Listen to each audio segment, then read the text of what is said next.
بسم الله الرحمن الرحيم. السلام عليكم.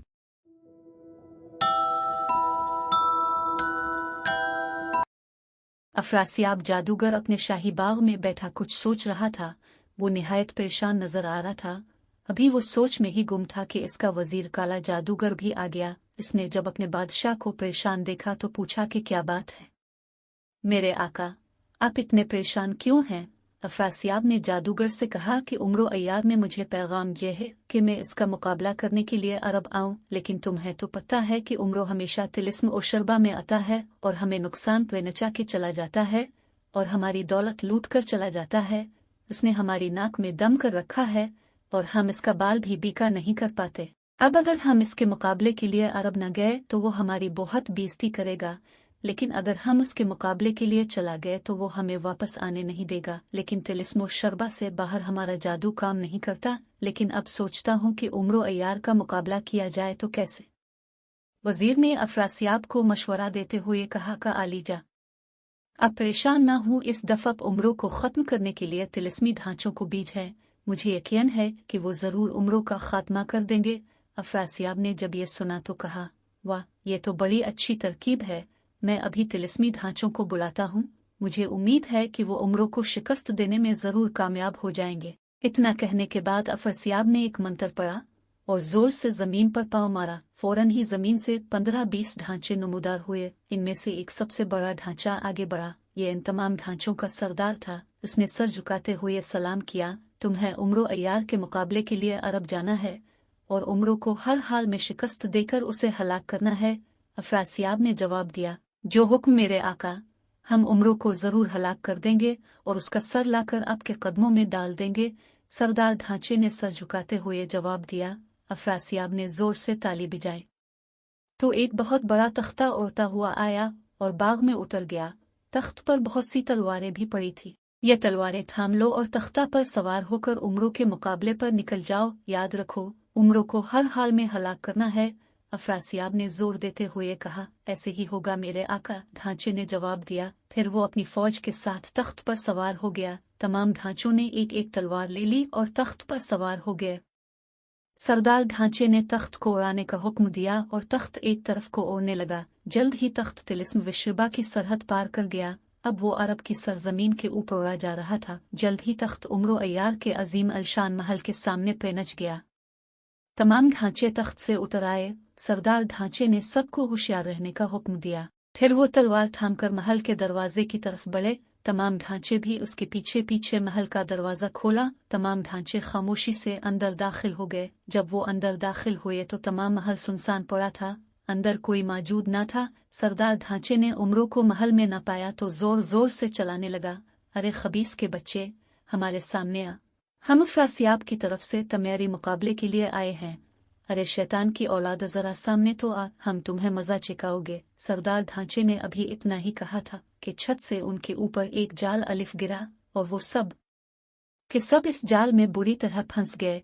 इसी वक्त उन्हें किसी का कहकहा सुनाई दिया। उन्होंने चौंक कर देखा तो उम्रो अय्यार सामने खड़ा था। तुम मेरे मुकाबले के लिए आए हो, पर मैं तुमसे मुकाबला नहीं करना चाहता। मैं तो सिर्फ तुमसे एक काम लेना चाहता हूँ।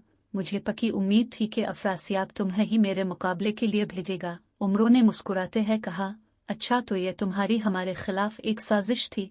सरदार ढांचे ने गुस्से में आकर कहा, अगर तुम इसे साजिश समझते हो तो ठीक है, तुम इसको एक साजिश ही समझो। अगर तुम मेरा एक काम करते हो तो मैं तुम सबको रहा कर दूंगा, वरना तुम सब के सब खत्म कर दिए जाओगे। उम्रों ने कहा, अच्छा, तो तुम हमसे काम लेना चाहती हो, इसलिए तुमने ये खेल खेला हमसे। अगर हम तुम्हारा काम कर देंगे तो तुम हमें छोड़ दोगे। सरदार ढांचे ने गुस्सीली आवाज में कहा, हां, और काम यह है कि मुझे मालूम हुआ है कि पाताल में एक पुराना कला है। इसमें एक संदूक पड़ा हुआ है जो हीरे जवाहरात से भरा हुआ है। अगर वो संदूक मुझे मिल जाएगा तो मैं तुम्हें आजाद कर दूंगा। अब तुम में से जो कोई मुझे वो संदूक ला कर देगा तो ही मैं तुम सबको छोड़ूंगा, वरना सब हलाक कर दिए जाओगे। चूंकि तुम पाताल की मखलूक हो इसलिए ये काम आसानी से कर सकते हो। बोलो, मंजूर है? ठीक है, तो मुझे इस जाल में से निकाल दो, मैं वो संदूक तुम्हें ला कर दे दूंगा। सरदार ढांचे ने नरमी से कहा। दूसरे ही लम्हे वो जाल से बाहर था। जाओ अब जाकर वो संदूक ले आओ, अगर तुम वापस ना आए तो तुम्हारी बाकी साथियों की खैर नहीं। उमरों ने इसे खबरदार करते हुए कहा। सरदार ढांचा फौरन जमीन में गायब हो गया और कुछ लम्हों बाद वो दोबारा नमूदार हुआ तो उसके सर पर एक बोसीदा सा संदूक रखा हुआ था। उमरों ने वो संदूक उसके सर से उतारा और उसको खोल कर देखा। संदूक हीरे जवाहरात से भरा हुआ था। उमरों ने कहा, जाओ, मैं तुम सबको आज़ाद करता हूँ। तुम सीधे अफरासियाब के पास जाना और उसको कहना अगर उमरों का मुकाबला करना चाहती हो तो खुद इस के मुकाबले पर आओ, तब मजा आएगा। इसके बाद उमरों ने तमाम ढांचों को जाल से आज़ाद कर दिया।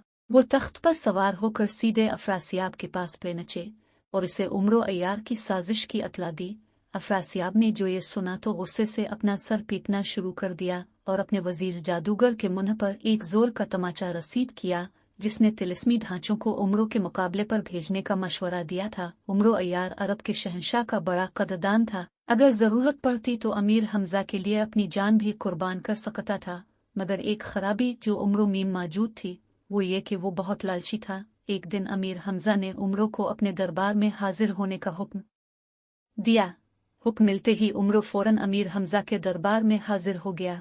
अमीर हमजा ने उमरों को बहुत शफकत से अपने साथ तख्त पर बिठाया और बोला, उमरों में इन दिनों बहुत परेशान हूँ और मुझे तुम्हारी मदद की ज़रूरत है। अब परेशान हैं और वो भी उमरों के होते हुए, ये कैसे हो सकता है? क्या हुक्म है? मैं आपके लिए क्या कर सकता हूँ? उमरों अय्यार ने जोशीले अंदाज में कहा, बात दरअसल ये है कि सिंबाले कबीला मेरा मुरीद है। इन दिनों सिंबाल कबीले पर एक आफत टूट पड़ी है। एक सरफिरा देव इधर आ गया बढ़िए और कबीला में उसने बड़ी लूट मचा रखी है। वो रोजाना संबारा कबीला के किसी न किसी आदमी को उठाकर ले जाता है और हजम कर लेता है। सिंबाले कबीला के सरदार ने मुझसे गुजारिश की है कि मैं उन्हें इस देव की तबाहकारियों से निजात दिलाऊं। मैं उनकी गुजारिश रद्द नहीं करना चाहता, इसलिए तुम्हें मैंने इस देव को खत्म करने के लिए बुलाया है। तुम्हें सिंबाले कबीला की मदद करने के लिए जाना होगा। अमीर हमजा ने सारी बात तफसील से बता दी और खामोश हो गया। बढ़िया अमीर, मैं अभी सिंबाले कबीला में जाता हूँ और इस देव की सारी तर्रारी निकालता हूँ, मगर एक मजबूरी दरमियान में हाल हो गई है। उमरों ने कुछ सोचते हुए कहा, कैसी मजबूरी? अमीर हमजा ने चौंकते हुए कहा, मजबूरी दरअसल ये है कि मेरी बीवी ने मुझसे जेवरात खरीदने की जिद कर ली है, मगर मेरे पास इतनी कसीर रकम नहीं है कि मैं इसे जेवर खरीद कर दी सिखूं। अगर मैंने उसे जेवर खरीद कर न दिए तो वो मुझे जाने नहीं देगी। उमरों अय्यार ने बहाना बनाते हुए कहा, दरअसल वो अमीर हमजा से माल हथियाना चाहता था। अमीर हमजा मुस्कुराने लगे, फिर बोले, हम पहले ही जानते थे कि तुम्हारी बीवी जुअर्त के लिए जिद कर रही है, मगर तुम फिक्र न करो, हम उसे मिला लेंगे। तुम खामोशी से सिंबाले कबीले चले जाओ। ये क्या गजब कर रहे हैं आका, वो तो मेरी टानग है, तोड़ देगी। आपको मालूम नहीं कि वो कितनी गुस्से वाली औरत है। आका, आप सिर्फ 10,000 अशरफियाँ दे दें ताकि मैं उसे जेवर खरीद कर दे देता हूँ। इसके बाद फिर ना रहेगा बांस और ना बजेगी बांसुरी, मैं सुकून से जा सीखूंगा। अमीर हमजा जानते थे उमरों रकम वसूल किए बना टलने वाला नहीं, इसलिए उन्होंने 10,000 अशरफियों की थैली उमरों के हवाले कर दी। जाओ उमरों, अपनी बीवी के जेवर खरीद कर दो और जाकर इस दरिंदे देव को खत्म कर दो, न जाने इसने कबीले में क्या लूट मचा रखी है।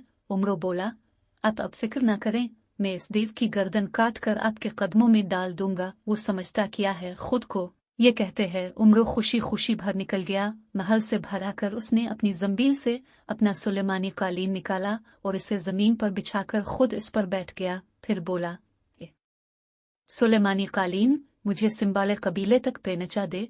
उमरों अय्यार के इतना कहते ही कालीन हुआ में बुलंद हुआ और उड़ने लगा। जल्द ही सुलेमानी कालीन ने उमरों को सिंबाले कबीले की सरहद तक पहुंचा दिया। घास फूस के जूनहम पड़ों पर मुश्तमिल यह कबीला कई सालों से अरब में बसता चला आ रहा था। कबीले के लोगों ने जब उड़ता हुआ कालीन देखा तो वो इकट्ठा होना शुरू हो गए। उमरों ने सुलेमानी कालीन को उन लोगों के दरमियान उतरने का हुक्म दिया। सुलेमानी कालीन आहिस्ता आहिस्ता लोगों के दरमियान उतर गया। उमरों कालीन से नीचे उतरा और कालीन को अपनी जंबील में रख लिया। फिर वो सब लोगों पर नजर डालता हुआ बोला, अच्छा तो तुम हो सिंबाले कबीले के लोग?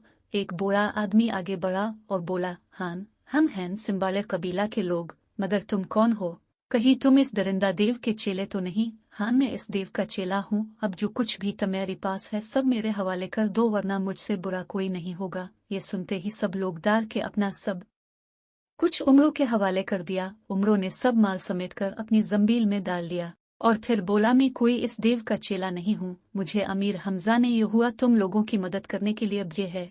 ये सुनते ही सब लोग अमीर हमजा जिंदाबाद, उमरों जिंदाबाद के नारे लगाने शुरू कर दे और उमरों को खुशी से अपने कंधों पर उठा लिया। आखिर जब उनके नारे रुके तो उमरों बोला, अच्छा ये बताओ वो देव किस वक्त तुम्हारी कबीले में आता है? किस्म है इस बार वो जिंदा बच के नहीं जाएगा। उमरों के कहने पर वो बूढ़ा आगे बढ़ा और बोला, उमरों वो देव रात के पूरे 12 बजे आता है और कबीले के किसी न किसी इंसान को उठाकर ले जाता है। वेली आदमी की बात सुनकर उमरों गुस्सीले लहजे में बोला, मगर मैं उसको आज मार दूंगा, आज की रात इसकी आखिरी रात होगी। कबीले के लोगों ने एक बार फिर उमरों जिंदाबाद के नारे लगाने शुरू कर दे। सब लोग उमरों को अपने कबीले में ले गए और उसकी खातिर मुदारात करने लगे। रात के 12 बजे तक उमरों कबीला वालों को किसी न किसी हीले बहाने से लूटता रहा।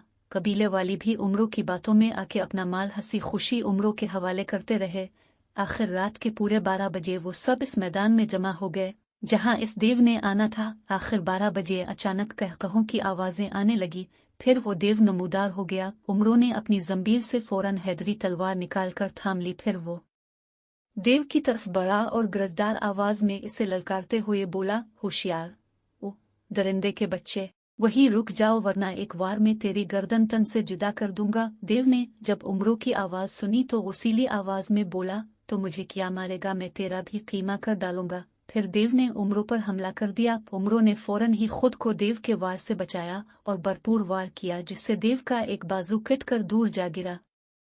इसके बाद उमरों ने एक के बाद दीगरे हमले करके देव की गर्दन तन से जुदा कर दी और देव तड़पते तड़पते दम तोड़ गया। बस्ती के तमाम लोगों ने उमरों जिंदाबाद के नारे लगाने शुरू कर दिए और उमरों को अपने कंधों पर उठा लिया। इसके बाद उमरों ने बस्ती वालों से इजाजत चाही और अपने शहर बसरा की तरफ रवाना हो गया।